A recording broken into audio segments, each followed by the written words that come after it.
I'd had enough and I was just done. I had enough and I was done. I walked in and I told my boss, I quit. I walked in, I quit. I quit. And why? Why not? Why not We could do this. We could do this better. do things that scare you?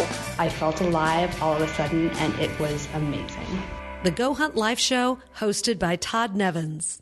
I'm Todd Nevins, and I interview life hunters that reached a breaking point in their careers or life and pulled the ripcord on that safe, predictable path to embark on an unknown journey. They quit the norm, reinvented their lives, and never looked back. This episode is sponsored by one of my companies, Click Placement, a digital agency specializing in pay-per-click marketing. If you have an established company and need to fire up your search engine marketing game, Click Placement is on it. If you've recently hit the ignition switch on a new company, we will design an epic campaign around your new venture. If you want to drive traffic to generate sales or leads, build brand awareness, sell products, or generate mobile app downloads, Click Placement is the agency that can make it happen. We are specialists in PPC marketing through Google AdWords and Bing ads, and we are masters in paid advertising through Facebook, Twitter, LinkedIn, Instagram, and Pinterest. Find us at clickplacement.com or on Facebook, Twitter, and LinkedIn. And now, let's get back to Go Hunt Life. What I remembered about that day was I was excited and a little relieved and a little afraid, because here I am leaving this full-time consulting position in New York City with a great client and going to do this project on my own dime. I surely thought quitting my job for a year and getting rid of all of my belongings and driving around the country and running a marathon a week, it would be out of my realm of possibility. It's not. It's completely possible for me and for many others. So just taking that action leads to so much more. That was Bill Sycalik, and he was living the New York City life. He was a successful management consultant, living the experience, riding the subway into Manhattan, working 12 hours a day, making good money, and then hitting happy hours in restaurants. But he reached a breaking point where, he puts it, his lifestyle wasn't feeding him, it was feeding on him. So he quit his New York life in the summer of 2016 to go on a pursuit of self-discovery. We talked to him about being relieved to walk out of his job, but also him being afraid of walking out of the only life that he had ever known. He is now the chief running officer for his own initiative, the National Parks Marathon Project, where he is running a marathon in all 59 U.S. national parks. His self-supported and self-funded quest to celebrate the 100th anniversary of the National Park Service. I speak to him 32 parks into his journey, and he's doing all of this out of his car, driving from park to park, camping out of his tent, and it's actually on the roof of his car, and the running. We also talk about him breaking the mindset and the physical and mental purging of his old life and to stop worrying about what other people think. But he admits that that's still not an easy habit to break. He still has the thought of, what the hell am I doing? Here's my conversation with Bill Sycalik. Bill Sycalik, thank you for joining me today on Go Hunt Life. Thanks so much for having me, Todd. I appreciate it. Where are you at right now, and what is your view? What are you looking at? I am in Portland, Oregon. I have some very good friends who were out of the country for 3 weeks. They're coming back next week, and they needed someone to house sit for them because they don't like to have their house open or uninhabited for that amount of time when they're away. And so I decided to take a little break and come up to rainy Portland, and I'm looking, my views of some sort of, well, a little bit of sunshine, let's put it that way. I haven't seen the sun in the past 4 days, so whoa. It's been a little rainy here, yeah. They've had a little flooding and landslide problems. Typical, but, I guess, normal normal Portland. Portland, Oregon winters, yep. Well, how old are you? Are you married, and do you have kids? I am 45 years old. I'm not married, and I do not have kids. And what is your profession? So I like to call myself the Chief Running Officer of the National Parks Marathon Project. That is my full-time personal life experience to run 26.2 miles in all 59 U.S. national parks. And you are also a recovering management consultant. Yeah. So you quit your normal life, I guess, your life as a management consultant. You were living in New York City, and you quit early last year, 2016. Am I right so far? Yep, I quit at the end of May. All right, so take me back to your life back then as a management consultant living in New York City. What was going on and what did a typical week look like? So I was farmed out to clients to run large technology projects. And I lived in Long Island City, which is in Queens, right across from the UN in Manhattan. And my last client was actually in Manhattan. They were in the Time Life building right across from Radio City Music Hall. So that's the New York City experience, riding the subway every day, working in Midtown. Typical day, Monday through Friday, 8 o'clock in the morning in the office, leaving by between 6 and 8 in the evening. And then you're doing sort of typical technology-related or management consulting-related activities, which usually means answering emails at all hours of the day and night, and keeping up on what's happening. So, and then the rest of it was your typical New York City lifestyle. I ran to keep in shape and did some races here and there, but otherwise it was lots of happy hours and restaurants and live music and that kind of thing. When did the thought start of you quitting that lifestyle and doing something? What was going on that kind of started that thought? Yeah, I had been in New York City for 5 years when I finally moved out in May. And about three and a half years in, I just realized it kind of wasn't feeding me anymore. I like New York, but it was feeding on me. And I started making plans on extricating myself, but hadn't really figured out what I wanted to do. And when my lease was up at the end of May, or slightly before that, I started sort of thinking about, well, what would I want to do? Where would I want to live? And I did a meditation retreat, which helped me sort of clear my mind for a little while and take a break away from the noise for a long enough time that when I came back, I wasn't enlightened, but I had some clarity of thought and decided that I was going to move out west to the Denver area because I want to be closer to nature. And I didn't have any, and I wanted to take some time off. So I wanted to break away. And it just came up that I read that it was the 100th anniversary of the National Park Service and thought, hey, how can I connect with what I like to do, which is trail running and be in nature, with the national parks?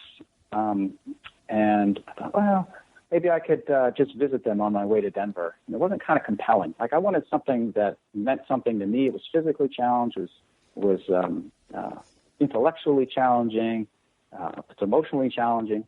And I thought, well, I'd like to run long distances. I do, in addition to regular marathons, I do ultra marathons as well. And the idea came into my mind, why don't I run a marathon, 26.2 miles, in all 59 U.S. national parks? And that was compelling enough. That was an experience that was going to show me 59 of the most beautiful places in the world and then see them in a way that other people don't, and physically challenge myself as well. How many had you been to before you started? Probably 4. I was thinking about this morning. I think I've been to 1 or 2. So, all right. So there was no way to do this, certainly, and keep your day job, your real job. You had worked your whole career getting to this point. You walked out. Was there some big dramatic last day at the office where I'm walking out of the elevator for the last time? Mm-hmm. How did that happen? No, I had a very, very good relationship with my last client, and I didn't want to do anything to obviously damage the relationship with him or the team or the consulting company and that. So the transition, I gave them a month's notice. So they knew for a while that I was leaving, and we had an opportunity to do a lot of transition and make sure that the projects were taken care of. The last, and we did the typical happy hour because that's what you do in New York, going away happy hour. But the last day I walked out, I turned in my badge and said goodbye and walked out the door. It was ended up being, if I remember, a Friday, and a fair number of the clients tend to work from home on Friday. So it was a quiet day. What I remembered about that day was when I did get in the elevator and I was walking out for the last time, that I was I was excited and a little relieved and a little afraid, because here I am leaving this full-time consulting position in New York City with a great client and going to do this project on my own dime. And, I had planned, I've done some prudent planning, but just doing it for fun, not having ever done anything like that before. What were your coworkers saying to you? Yeah, you get that, wow, that's crazy, or I could never do that. And I think people are caught up in the corporate lifestyle, in the New York City lifestyle in some cases, in thinking that things like this, things that you're promoting on the podcast, life experience events, breaking away for an amount of time for either for travel or for personal development or even just for relocation, people don't think it's possible. They get stuck. They've either lived past above their means and they've got too much debt, or they don't think it's something that they could do for whatever reason. And I got a lot of that. Like, I could never do that. And what it makes me think is that if that's the language that they're using to describe it, there's probably a lot of other things in their life that they could never do because they've closed it off and they're not thinking that it's a possibility. And so maybe seeing what I'm doing, maybe it'll change some people's mindsets to go, hey, no, maybe taking 6 weeks off is a possibility, or doing something different.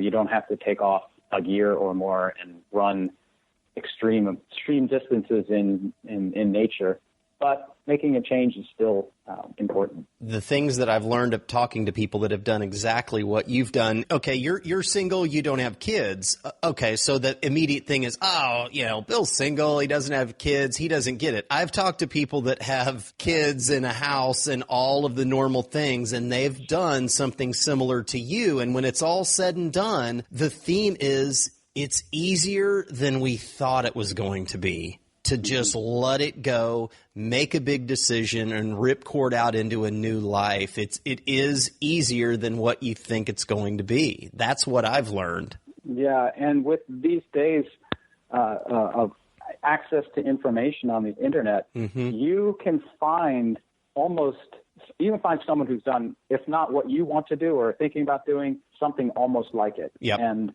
if you want to go and take your family of 4 and yacht around the world, sailboat around the world for a year, and take the family dog along and all this, there's probably someone who's done that and blogged extensively, and you've got a model. Yep. So not only is it not impossible, here's how you do it. Here's the plan. The template is right there. You can follow along.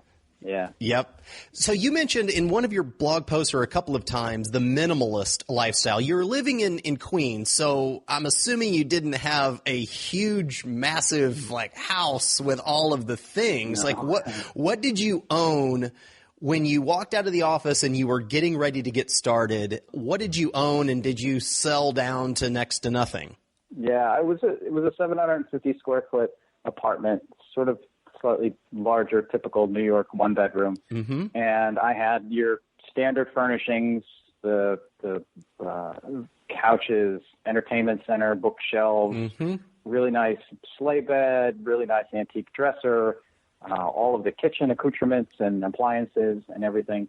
So it was fully stocked, and I sold everything that I could towards the end of May before the lease was up, and whatever was left, which was primarily the bed and the couch and a lot of photos, because I used to take a lot of 35 millimeter photos, so I have tons of photo archives and negatives.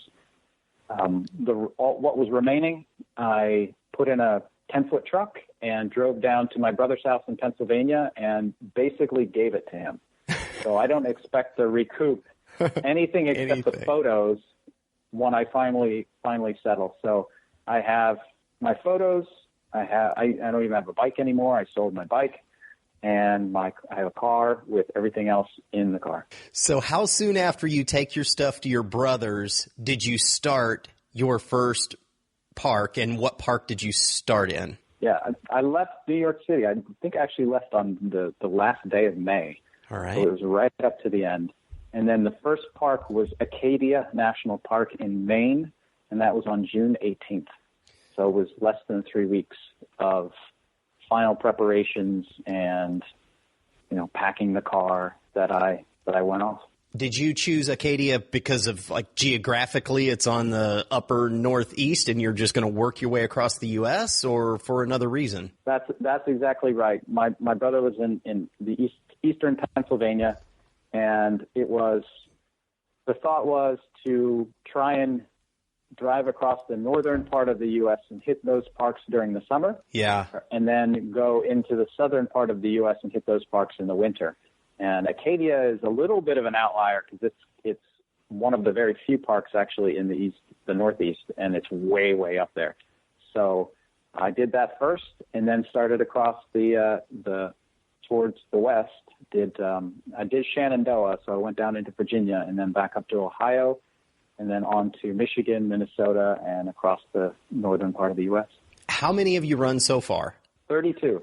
32 out of 59. Okay. Yep. How many of them have you run by yourself, and how many of them do people jump in and run the whole 26 or at least a few miles with you? Yeah, one of the things that I'm promoting in this project is participation. I want people to come and join me, whether that's for the entire run or for some of the run. And even if they can't run with me, just recognize that it's a possibility to go to these beautiful places which have fairly well-marked trails and go for a trail run or a hike or something, like get out of your car and engage. Of the 32 that I've run so far, I've had people with me at 12 of the parks, in which 4 of the parks people ran half the distance. All and right. Then one of them had to go off to work, and people were only ready to run half. And then I had 8 people that ran the entire distance with me. Are you running one a week? I took a week off for Christmas and a week off for Thanksgiving. So if you average it all together, it was one marathon every 6.5 days. Okay. But because I, took a couple weeks off, I was probably running one every 5 days, 4 or 5 days. And it's not just running on pavement. You're trail running. That's a whole different level, right, with elevation changes and weather and all of that stuff on trails. Any major injuries so far? No, knock on wood. I have fallen twice. That's it? Both times. Yeah, that's it. And that's impressive. I stub my toe every now and then, but I've only fallen twice, and they were both. Yeah, so you really have to pay attention to trail, and when you're running on trails, which I enjoy. There's a mental aspect to it. You can't let your mind wander. You have to be present and in the moment and focused, because if your mind wanders, like, oh, I have to call my grandmother, or what I'm going to eat for lunch, right? You don't pick your feet up properly and you trip and fall.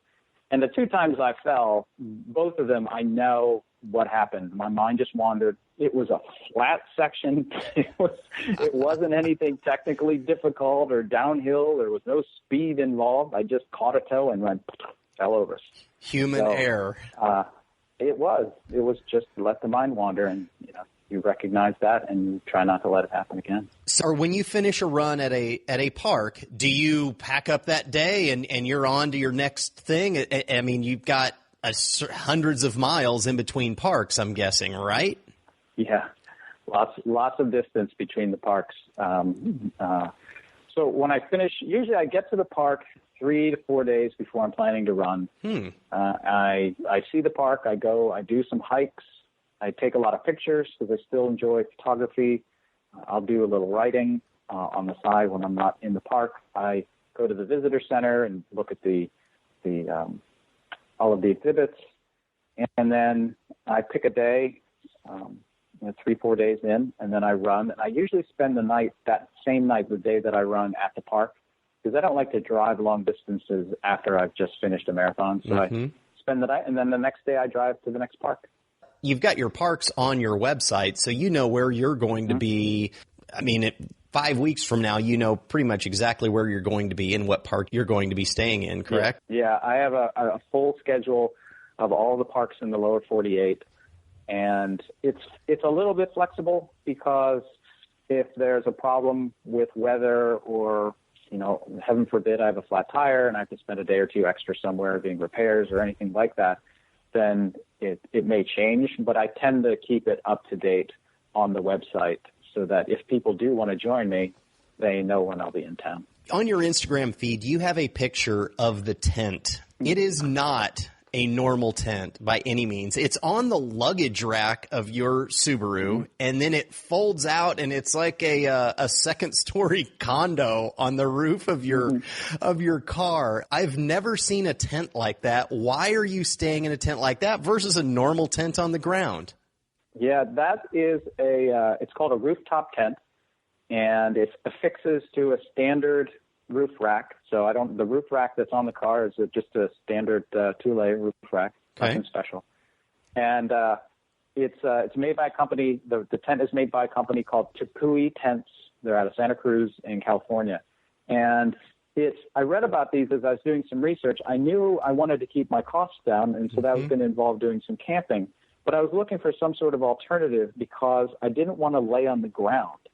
And there's nothing wrong with that in short amount of time, but that's what I was going to be doing a lot of. And after running 26 miles or even doing long day hikes, seeing the park, coming back, and I wanted something that was comfortable. Like coming back and laying on the ground is not always the most comfortable, even with a nice tent sort of sleeping pad.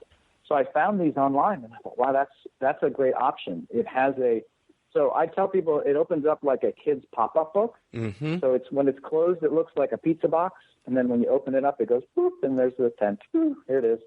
And there's a ladder. You climb up inside. There's a 2.5-inch foam mattress in the tent. So you're laying on a flat surface. You have this mattress in there, so you don't need a sleeping pad. And you leave your sleeping bag and your pillows and your other things in there when you close it up, so it doesn't take up room in the car. Amazing. It's been such a great option to have for people who do a lot of car camping, and it's been great. My friends, you mentioned it was like a condo. My friends coined it the loft. There you go. Yep. So are you staying in that every night throughout your trip? I try to keep my costs down, and I'm keeping track of my lodging as I go along, and I've been in the tent about 40% of the time. Okay. The rest of the time, I'm either in some people put me up for free, which is great. Mm-hmm. So I reach out to the rangers, I reach out to local running groups, and people have been very generous. They think this is an exciting project, both from the athletic point of view and the national parks side of things. So I've stayed a fair number of nights free at people's homes. I've had a couple of instances where people didn't have an extra bedroom, but they let me put up the tent in the driveway and then use their kitchen and bathroom and living space for that kind of thing, which has also been great. And then the rest of the time I try and do very inexpensive Airbnbs, hostels. I've stayed in a fair number of hostels. And if I have to, and I can find one that's cheap enough, I can stay in a hotel, but I really try not to do that. I did a whole budget before I started this trip, and I put down that I was going to run about $35 a day for lodging, which, if you just look at that on the surface, what can you get for that? Hotel, hostels, and then maybe Airbnb in a shared room, and then maybe campgrounds. So have you stuck with that budget? I have, actually. Not to say I'm a good planner or anything, but I have been right on my budget estimate almost every single month. Wow, that is impressive. So from a monetization perspective, you're self-funding this. You do have a couple of brand ambassadors listed on your website, Monk Pack and Hammer Nutrition. How do brand ambassadors come into play, and are you monetizing this trip and your journey at all? Yeah, so I have two companies, Monk Pack and Hammer Nutrition. There's a third that I'll be becoming a brand ambassador for Gnarly Nutrition, which also makes some very good products. And the way it works with brand ambassadorships is they're sponsoring people who are not professional athletes, but who use their products and can help them promote it, which if it's a good product and I use it, then sure. They give me a discount code, which then I can share with people. And when they place an order with the company using that discount code, I get some credit towards my next order. Okay. So I get a discount off of that as well, which is helpful. So it's definitely helpful. And otherwise, I'm self-funded. I'm not making any money off the trip at this point. I would love anybody listening that if they have any ideas once they look at my site, if they think that there's something that I could be doing, that would be great. I know you've got such a great entrepreneurial listener base. So. And one of them that comes to mind, certainly a shoe company. How many shoes have you gone through, and are you wearing the same brand? Yeah, I do. I wear two different brands. I wear Hoka One One, which is a running company that has a special design of a very sort of soft, squishy shoe. Yeah. And it works really well for me on most of the trails. And I've contacted them a couple times here and there, and it's the same thing. They don't, the big shoe company, I've contacted a number of them, and they say, we don't sponsor individual pursuits generally. Okay. And I haven't been able to get anybody to even throw in any shoes.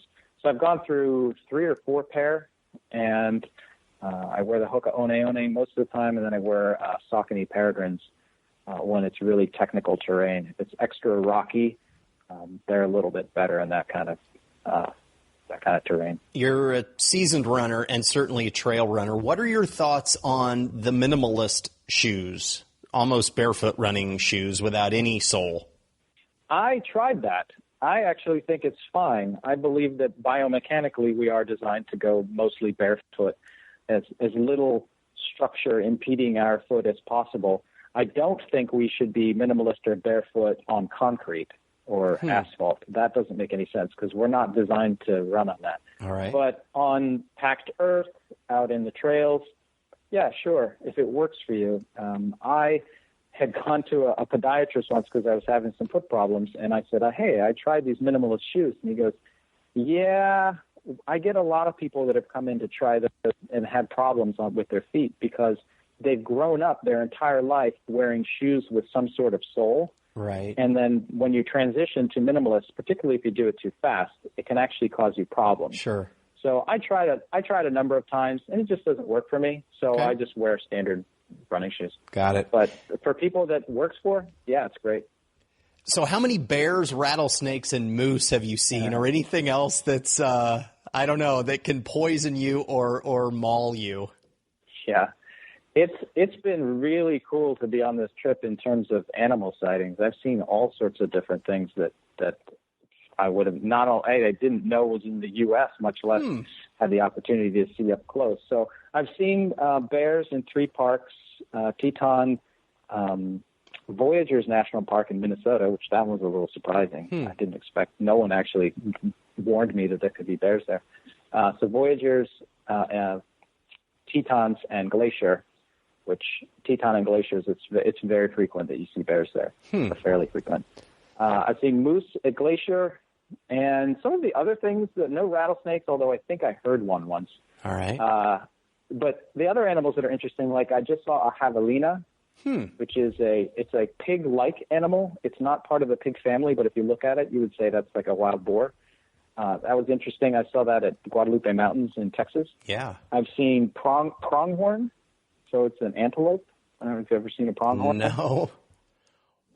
Yeah, there's herds of them. I saw them at Wind Cave National Park, and I think I may have seen them at Badlands. At Badlands, I saw bighorn sheep. Those are cool. Just lots of really, really cool animals that if you don't get out and go to these different parts of the country, you never come across. A lot of times not even in a zoo. Listening to you describe, like, the parks and what you've seen, it's almost like you're describing walking out, you're looking at your backyard. How far into this were you when it felt normal, or is it normal yet? I've had some discussions about that with some friends recently, and after having been working in technology management and going to get an MBA, going and doing management consulting for a long time, and then living in New York City. So I've lived on the East Coast most of my life, New York City twice, DC twice. I lived in Detroit for a while. And it's always been in cities and corporate world. It's taking me a long time to transition and break that mindset. I'm better now. This is about 7.5 months or so into the trip. And it's taken me a little while to calm down and relax and not push this as something that I need to achieve and lose sight of the fact that I'm in these beautiful areas of the world, much less our country. And I need to use it as a way to restore myself and enjoy this and not have to post on Instagram and have to post on Facebook. And I need to write a blog post. And I actually enjoy writing, so I should do more of that, but not pressure myself to do it. So it's taken longer than I thought it would for me to just sort of feel relaxed and refreshed. But when I started to really analyze it, it takes a while to break away. If you've been doing something in a certain mindset and way for so long, it's not going to be instantaneous. But it sure feels better when I wake up and I look at the sunset or the sunrise, or I stay up late and look at a sunset over some mountains in this area of unspoiled wilderness. It's definitely different than looking at Times Square. There's no doubt. Okay, so we're talking the middle of February, mid-November. On November 13th, you posted a blog post titled Campsite Wisdom, Love Yourself and Treat Yourself Well. And there is a line in this, and it is, I had started a physical and mental purging before I left New York City, and I've continued it on my trip. Not being as worried about what people think is liberating. It's not an easy habit to break, though. I often have panics that I have nothing. I don't own a house. I'm not renting a nice apartment. I don't even have a job. What the hell am I doing? Where were you when you wrote that? And then 3 months later, deeper into your trip, do you still have that what the hell am I doing thought? Occasionally, but I would say it's less frequent than it was then. That's what I'm saying. It's taking a little time to stop that mental spinning. I do every now and then. I do, but then I start thinking it's amazing that I've been able to do this, and if I can do this, I can surely get another job in some area, whether it's full-time or part-time, or I can support myself. I'm not going to be destitute. If my friends are having dinner in fancy restaurants, that's fine if they enjoy it, but that's not for me. I used to think it was, and I still enjoy it, but it's not what I want to be doing on a regular basis. I want to be closer to nature and outdoors, and that seems to sit better with me. So I am definitely better along the path, more along the path than I was back in November. But I still have occasionally, every now and then, I'm going, wow, what am I doing? Is it about money, because I'm going to run out sooner or later. Yeah, I mean, when you come to that, most frequently, is it thinking about what is going on back in your life in New York, or is it a new Tesla flies by you on the highway and you're like, man, that's a sweet car, I want to buy. I wish maybe I want to buy one of those eventually. What triggers it? To be honest with you, it's not the things. I'm happy with the car that I have. It's perfectly fine. I enjoy driving it. I don't need a super big house. What is actually sometimes bothers me a little bit, and maybe I'd be interested to hear if people want to comment on it, about other digital nomads who travel a lot. So I'm not actually doing exactly the same thing, but I am traveling a lot, is that I don't have a base. So, I'm not going to live at my brother's house when I'm finished this. I'm planning to live in Denver, but that's a little ways out yet. So I'm always kind of the new person rolling into a town. It's exciting, but it can be challenging at times and a little lonely. it'd be nice to you see when I said the people in New York or wherever else they're living there. That's where they are, and they're doing things with their family and friends, and here's things happening. And I'm doing stuff too, but I'm not in one place with a group and a community and a bunch of other people with similar interests, and we're not doing stuff together because I'm out doing things. So that's more what I miss right now, is that sort of sense of constant community of your group of friends and your family maybe, and being in one place for more than 4 days.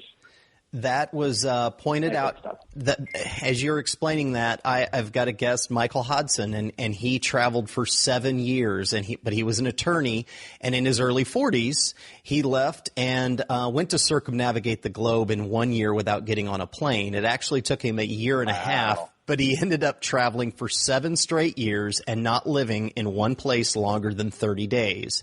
And he did bring up the emotional toll that it took with not having a home base, and your friends are friends right now. And in the next 4 or 5 days, one of you is probably going to be leaving, and it's probably going to be him, and he's off to the next area. But eventually what he found is the longer that he was on the road, that he was able to cross paths with people, whether planned or unplanned, along the way, since, I mean, his neighborhood was the globe.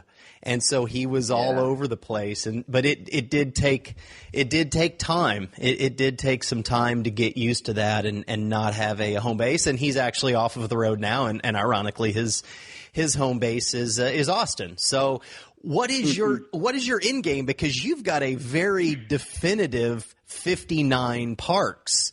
What happens when you run that final one, and when are you planning on it? Yeah, that's a good question. And so we'll go through the parks just briefly, and then I'll answer that. So there are 47 parks in the lower 48 states. Okay. There's one in the U.S. Virgin Islands. That's 48. There are 2 in Hawaii, 1 in American Samoa. So of all of those parks, I think they're logistically possible. I can fly to the U.S. Virgin Islands. I can fly to Hawaii and do those parks and get to American Samoa and that. So all of this is sort of within reason. There are 8 parks in Alaska. Those are going to be logistically challenging, to say the least. 5 of the parks you can only get to by bush plane, and they don't have established trails. So those are going to be, they're going to be their own animal. I have to sit back and really plan the logistics. I need to have a crew, most likely. I have to figure out the logistics of the flights. I'd like to have people with me while I'm in the parks, so that just for safety and navigational purposes. So those I have to figure out. I would like to do, because I'm planning to live in Denver, I think I'd like to do Rocky Mountain National Park last. That way I could bring a group of friends and supporters and other runners with me, and we can make it like a capstone and then never go home, like a community. Back to that we were just talking about. If I'm going to live near Rocky Mountain, I'd be with the people that I've met and know in the area, and they can come along and enjoy this being the capstone run. So that's the plan for the running. And in terms of sort of professionally, there's 2 lines that I'm looking to follow. One is I'd like to take my management experience and apply it in the industry in which I like, so the outdoors industry, and work for either a startup or an established firm, but something smaller, and do work on the product side, on product development, product management, because I want to be able to interact with people using the products, other athletes, and figure out ways to make it stronger, faster, better in the area, in an area which I'm interested in. And the other side of things is I'd like to take some of this experience and potentially do some public speaking about possibility and the getting over fear, which is hard. And I'm still, I still struggle with it, as we talked about, but it's possible. And then once you do it, you go, well, some other things can be easier too than I thought they were going to be. You do one thing and it just feeds on on itself, and you find out that a lot of things that we thought were out of the realm of possibility are not. And I surely thought quitting my job for a year and getting rid of all of my belongings and driving around the country and running a marathon a week would be out of my realm of possibility. And it's not. It's completely possible for me and for many others. So just taking that action leads to so much more. It does. All right. How can people get involved? Runningtheparks.com is your website. How can people get involved? And you mentioned that you'd love to have people out if they were just hanging out with you and talking about your journey as well as running some of these marathons with you. What do you recommend?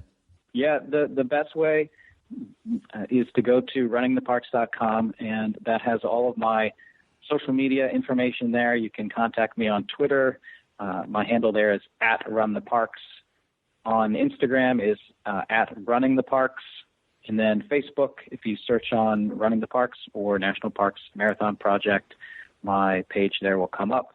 Any one or all of those is fine. And I would love to have people who are interested in just talking about making a change or the national parks or running or anything at all. Just reach out to me, and my schedule's on the website. If somebody wants to run or just come out and say hello at a national park, spend a day in a beautiful location, that would be great too.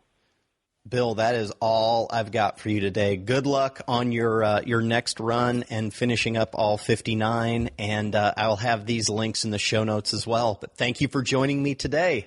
Thanks so much, Todd. I appreciate being on. Hey, Life Hunters, thank you for listening to this episode of Go Hunt Life. If you like the show and would like to support it, go to iTunes and do this. Subscribe to the show, leave a rating, and review it. It helps, and thank you. If you or someone that you know has quit their normal life to follow their dreams, I would love an introduction and maybe interview them on the show. You can find me at GoHuntLife.com and also on Facebook, Twitter, Instagram, and Pinterest at Go Hunt Life. Until next time, stay weird, dare greatly, and ripcord out.